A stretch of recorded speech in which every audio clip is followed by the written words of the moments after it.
Hello, hello, and welcome everyone to the Chai Tea Tai Chi web show. I am Andrew Brown, and joining us today, all the way over here, is Dane Dormio. How you doing, Dane? I am excellent. Looking forward to talking about two of my, at least one, possibly two of my favorite subjects: Oh, and what are those two subjects? Tai Chi and science. Good. I'm a big fan of science, and man, I can't stop doing Tai Chi. So, yeah, I think this is going to be a good conversation. So, today, we want to talk about this idea of internal strength and what that means. Dan, why don't you start us off with what is internal strength? Internal strength is a kind of a mysterious term. It's understood different ways, let's say, and there's a lot of mystique around what exactly it is and what it means. But I like to think of these things and translate them as much as possible into the language of science and physics and physiology in particular. And if you've heard the term internal strength, it's probably because you've been in or around somehow the world of internal martial arts, and if you have gotten deep into internal martial arts, then you probably have at least some sense of what that is, probably a very good sense of what it is, and different people would put it into words in different ways. But it's understood in internal martial arts that there are two types of strength, and there's actually in Chinese internal martial arts, the terms used are Jing and Li for the two distinct types of strength. And Li is understood to mean muscular strength, brute strength, or clumsy or unrefined strength.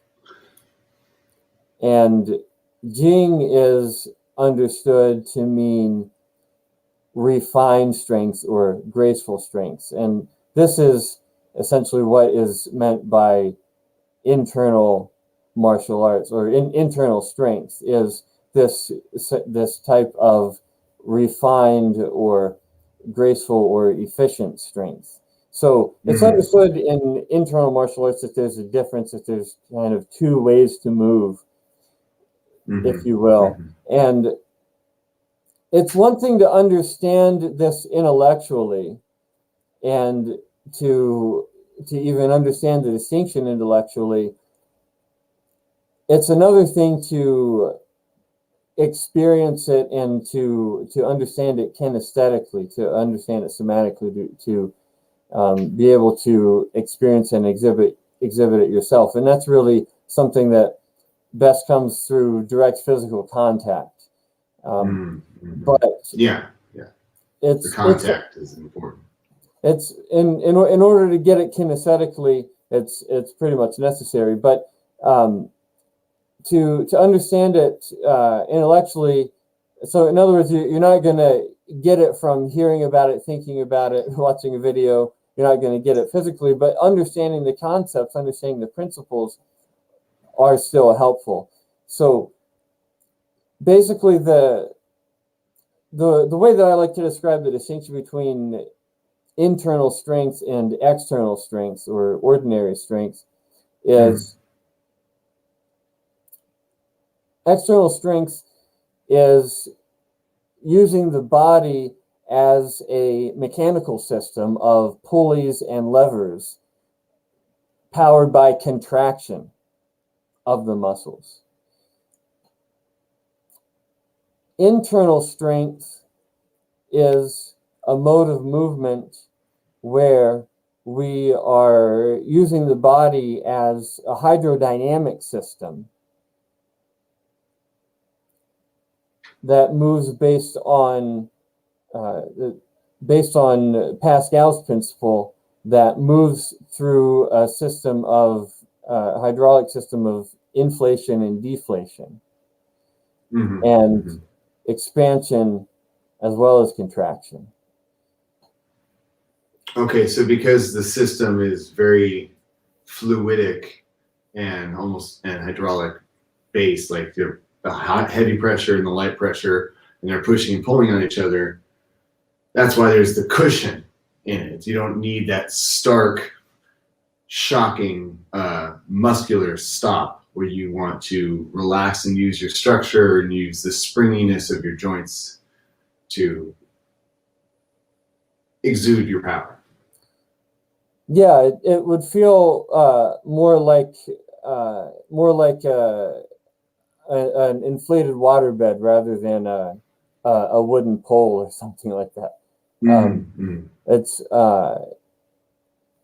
at least in principle, it could exhibit itself as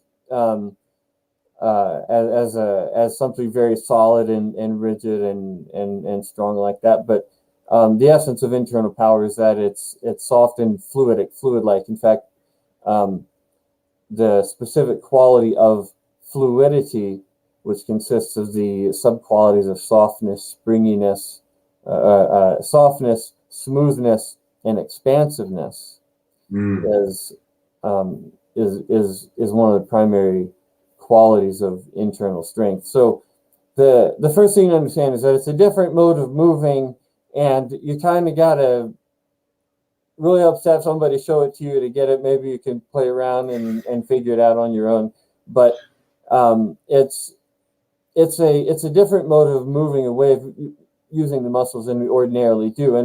And I could even put it as there's kind of a soft, as like a soft explanation or a hard explanation. The soft explanation would be, well, you are using, if you say, well, the muscles only know how to contract. They don't know how to expand. The body is connected by, like rigid parts move on fixed joints. Then you're using the muscles as if the body were a hydrodynamic system.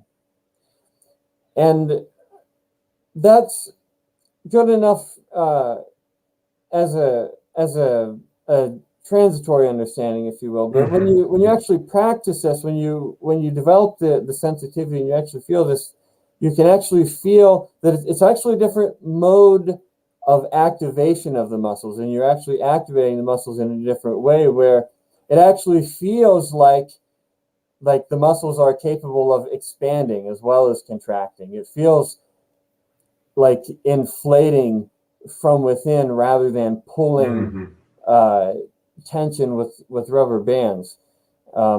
It really feels like, goes from feeling like a variable tension system to a variable pressure system. And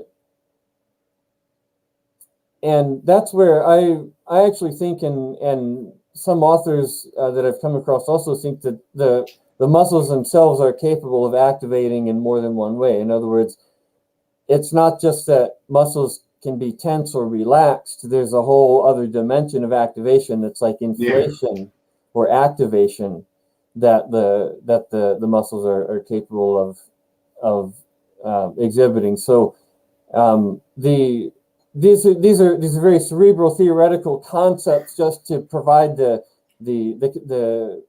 conceptual framework and the context, but the really important type of understanding of this is kinesthetic, actually experiencing this and developing the sensitivity for this. And there's there's lots of different animal types in Kung Fu. Okay. There's the 5 animal frolic. There's the crane and the snake and the tiger and mantis, monkey, etc. All the great animal inspirations for Tai Chi and various other martial arts. the one that I think is most representative of internal strength or fluid strength, if you will, is the animal that's most representative of this would be the octopus or even the jellyfish. Yeah. But, okay. Well, yeah, they're mostly made of water. yeah, exactly. And literally, if you think about it, we are too. You know, like we actually are a 70%. bag Yeah. of fluid, and totally capable of moving hydrodynamically, exhibiting hydrodynamic properties. But the octopus, you know, it's completely, it's, you know, we can't be totally like an octopus. An octopus doesn't have a skeleton to get in the way, but it moves as a purely hydrodynamic fluid system, and also with a type of distributed intelligence, which is also another aspect of internal strength, is that it's not something that lives in the muscles, it lives in the nervous system. It has to do with how the nervous system and the nerves are engaging and interacting with the muscles. And so it's kind of an idealized thing to imagine, but if you can picture and feel the sensation of how of the way an octopus moves, that would be the most extreme ideal example of internal strength in the animal kingdom. Okay. So, wow. Well, that was a big explanation about what is internal strength. So, what kind of benefits do we derive from having it? Why would we bother to go and earn such a power?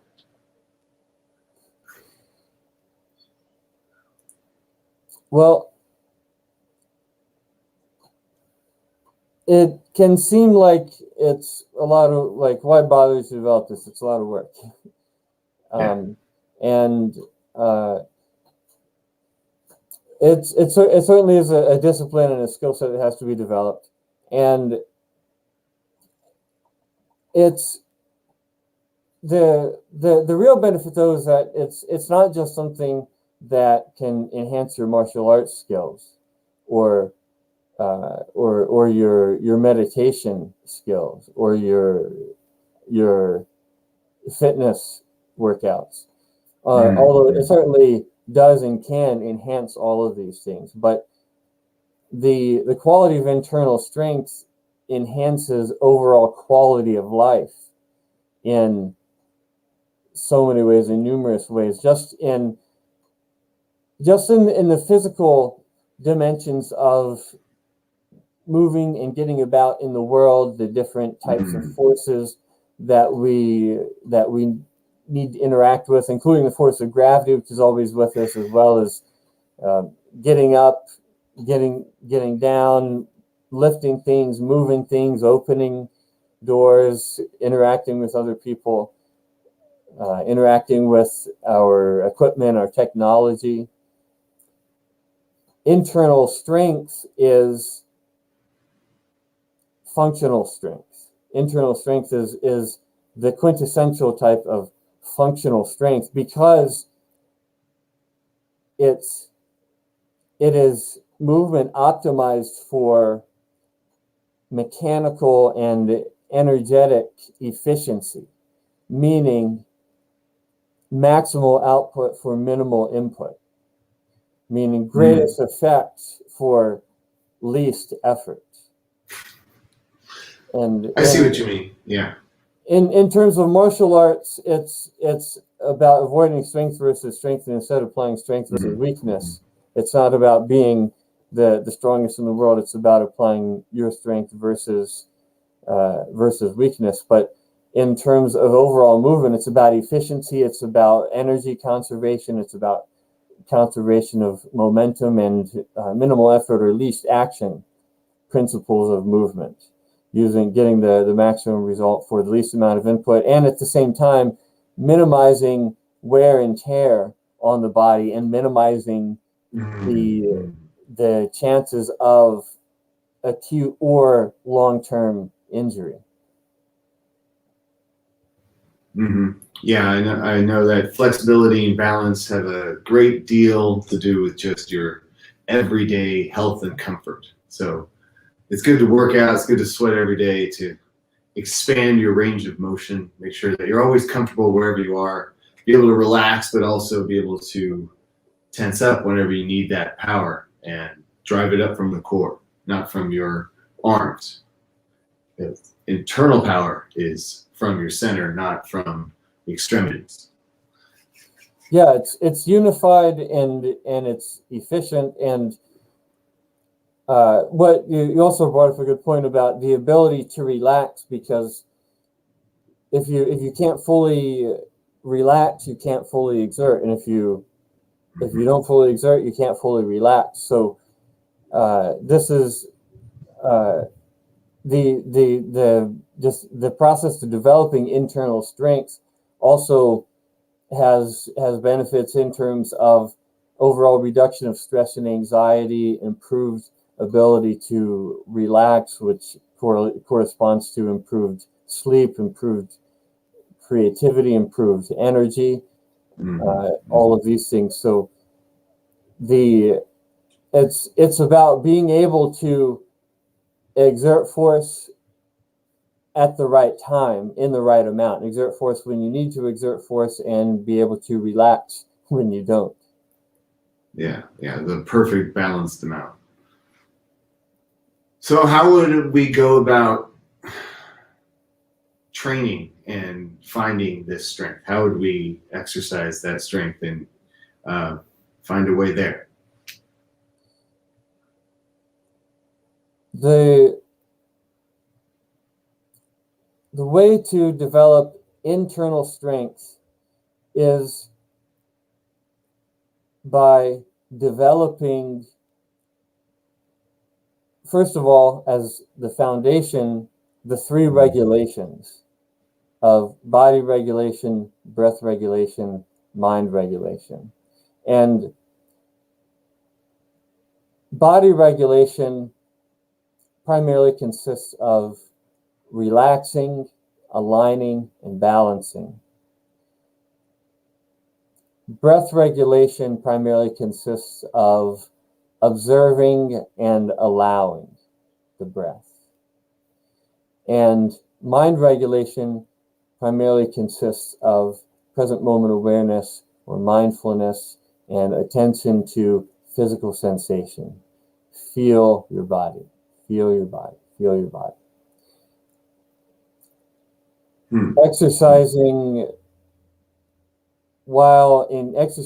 in whatever way, while engaging all three of these regulations, is the basis of developing internal strength. There's the outgrowth of the three regulations are the 6 qualities, and more specifically, developing internal strength is equivalent to developing the qualities of structure, equilibrium, fluidity, body unity, sensitivity, and spontaneity. So structure is alignment and posture. Equilibrium is balance. Fluidity is the quality that I mentioned earlier, consisting of softness, smoothness, and expansiveness. And body unity is the quality that you mentioned of moving the body in a unified way, coordinating and involving the whole body in each movement rather than isolated individual parts. And sensitivity is a quality of sensing and responding, and spontaneity is a quality of arising in the moment without premeditation or focused intention, moving and acting with soft intent rather than fixed intent. So training in a way that you are actively and consciously developing the 6 qualities, the 3 regulations, body, breath, and mind, along with the 6 qualities of structure, equilibrium, fluidity, body unity, sensitivity, and spontaneity is, in a nutshell, how you develop internal strength. I know it's kind of like the recipe for rabbit stew. Step one, catch a rabbit, but that really is the most concise and simplified way to describe what an internal strength is, why it's good for you, and how to develop it. Okay, awesome. Well, thanks very much, Dane, for going through all that with us. Now, where can people learn more? Where can they find us and get more information about Tai Chi and the health benefits? Yes, well, this is exactly what we teach in our curriculum, which you can access by joining our online learning community. We also have plenty of free resources on our website. We've got videos you can find on YouTube and Facebook. We've got a group on Facebook, a meetup group, a group on Meetup, and we have an online learning community that you can join if you would like to go deeper with these practices, and specifically with the 3 regulations and the 6 qualities as the foundation of internal strength.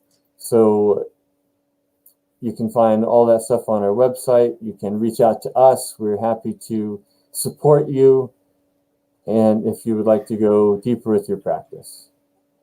Awesome. All right. Well, thanks very much, Dane. All right, everyone. Thank you for joining us this week. We hope to see you again. And until next time, live long and prosper. Yes, enjoy your practice, and we'll see you next time.